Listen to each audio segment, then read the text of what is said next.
അമേരിക്കയുടെ തീരുവ നയങ്ങൾ ഇപ്പോൾ വളരെയധികം തിരിച്ചടികൾ നേരിട്ടുകൊണ്ടിരിക്കുകയാണ്. അമേരിക്കയ്ക്ക് തന്നെയാണ് ഇപ്പോൾ ഏറ്റവും വലിയ പ്രത്യാഘാതങ്ങൾ നേരിടേണ്ടി വരുന്നത്.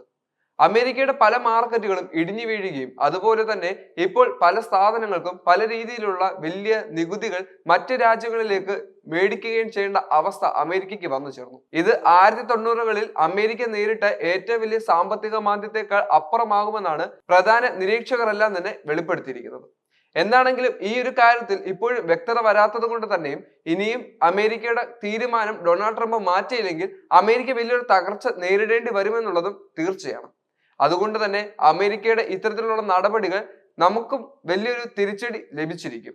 ഇന്ത്യ അടക്കമുള്ള ഏഷ്യൻ രാജ്യങ്ങൾക്കും അമേരിക്കയുടെ തീരുവ നയങ്ങൾ വലിയ പ്രശ്നങ്ങൾ ഉണ്ടാക്കി വെക്കുമെന്നുള്ളത് തീർച്ചയാണ്. US പ്രസിഡന്റ് ഡൊണാൾഡ് ട്രംപിന്റെ പുതിയ താരിഫ് നയത്തിൽ മുന്നറിയിപ്പുമായി US വിദഗ്ധർ രംഗത്ത് വരികയാണ്. ലോകമെമ്പാടുമുള്ള രാജ്യങ്ങളെ പിടിച്ചു കുലുക്കിയെങ്കിലും ഇത് അമേരിക്കയെ മുൻപന്തിയിലാക്കുമെന്ന ട്രംപിന്റെ പ്രഖ്യാപനങ്ങൾക്ക് തിരിച്ചടിയാകുമെന്നാണ് മുന്നറിയിപ്പുകൾ. 1987ലെ ബ്ലാക്ക് മൺഡേയെ കുറിച്ചും ഓർമ്മപ്പെടുത്തിയാണ് അമേരിക്കൻ മാർക്കറ്റ് നിരൂപകനായ ജിം ക്രാമർ മുന്നറിയിപ്പ് നൽകിയിരിക്കുന്നത്. US ഡൗൺ ജോൺസ് വ്യവസായിക ശരാശരി 22.6% ഇടിഞ്ഞതാണ് ഇതിന്റെ ഏറ്റവും പ്രധാനപ്പെട്ട കാരണം. ശനിയാഴ്ച CNBCയിൽ തന്റെ മാഡ് മണി എന്ന ഷോ അവതരിപ്പിക്കുന്നതിനിടെ ഡൗൺ ജോൺസ് ഇതുവരെയുള്ളതിൽ വെച്ച് ഏറ്റവും വലിയ ഒറ്റ ദിവസത്തെ തകർച്ച നേരിട്ട 1987ലേതിന് സമാനമായ ഒരു രക്തച്ചൊരിച്ചിലിൽ വിപണികളിൽ നേരിടേണ്ടി വരുമെന്നും ക്രാമർ മുന്നറിയിപ്പ് നൽകി.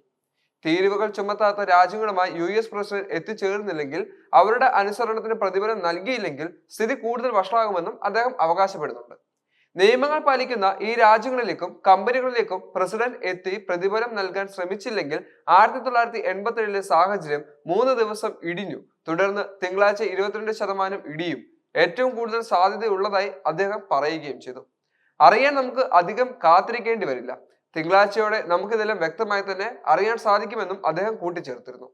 US പ്രസിഡന്റ് എല്ലാ രാജ്യങ്ങളിൽ നിന്നുമുള്ള ഇറക്കുമതിക്ക് 10% അടിസ്ഥാന താരിഫ് പ്രഖ്യാപിച്ചതോടെ US വിപണി സൂചികകളിൽ വ്യാഴാഴ്ചയും വെള്ളിയാഴ്ചയും സ്വതന്ത്രമായ ഇടിവിലേക്ക് നീങ്ങുകയും ചെയ്തിരുന്നു. ചൈന US കൗണ്ടർ താരിഫ് ഏർപ്പെടുത്തിയതിന് മറുപടിയായി S&P 500 6% ഇടിയുകയും ചെയ്തു. അങ്ങനെ ആഴ്ചയെ ചുവപ്പ് നിറത്തിൽ അവസാനിപ്പിച്ചു. 2020 COVID-19 പൊട്ടിപ്പുറപ്പെട്ടതിന് ശേഷമുണ്ടായ ഏറ്റവും മോശമായ പ്രതിവാര പ്രകടനമായിരുന്നു ഇത്. ഡൗൺ ജോൺസ്, നാസ്ഡക് തുടങ്ങിയ മറ്റ് US സൂചികകൾ 5.5%, 5.8% വീതം ഇടിഞ്ഞു. വ്യാഴാഴ്ച ഡൗൺ ജോൺസ് 1679 പോയിന്റ് ഇടിഞ്ഞപ്പോൾ വെള്ളിയാഴ്ച 2231 പോയിന്റ് ഇടിഞ്ഞു. 2020 മാർച്ചിന് ശേഷമുള്ള ഏറ്റവും മോശം 2 ദിവസം കൂടിയാണ് ഇത്. ഈ രക്തച്ചൊരിച്ചിൽ അമേരിക്കൻ വിപണികളിൽ മാത്രമല്ല ഇന്ത്യ ഉൾപ്പെടെ യൂറോപ്പിലും ഏഷ്യയിലും എല്ലായിടത്തും തന്നെ പ്രതിഫലിക്കും.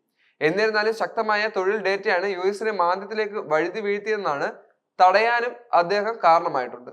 ഒരു തകർച്ച അനിവാര്യമായും മാന്ദ്യത്തിലേക്ക് നയിക്കാനുള്ള സാധ്യതയെ കുറയ്ക്കുന്നുവെന്നും അദ്ദേഹം പറയുന്നു. എന്റെ ദേഷ്യം ഞാൻ നിയന്ത്രിക്കും, പക്ഷെ 1987 വരെ ഞാൻ ജീവിച്ചു, ഒടുവിൽ ഞാൻ സുഖമായി ജീവിക്കുന്നു. ആ തകർച്ചയ്ക്ക് എനിക്ക് പണം ഉണ്ടായിരുന്നു. ഇത് എങ്ങനെയുള്ള അനുഭവമാണെന്ന് എനിക്കറിയില്ല എന്ന് അദ്ദേഹം കൂട്ടിച്ചേർത്തു. മുൻകാലങ്ങളിലെ ക്രാമറിന്റെ പ്രവചനങ്ങളെല്ലാം തന്നെ തെറ്റി.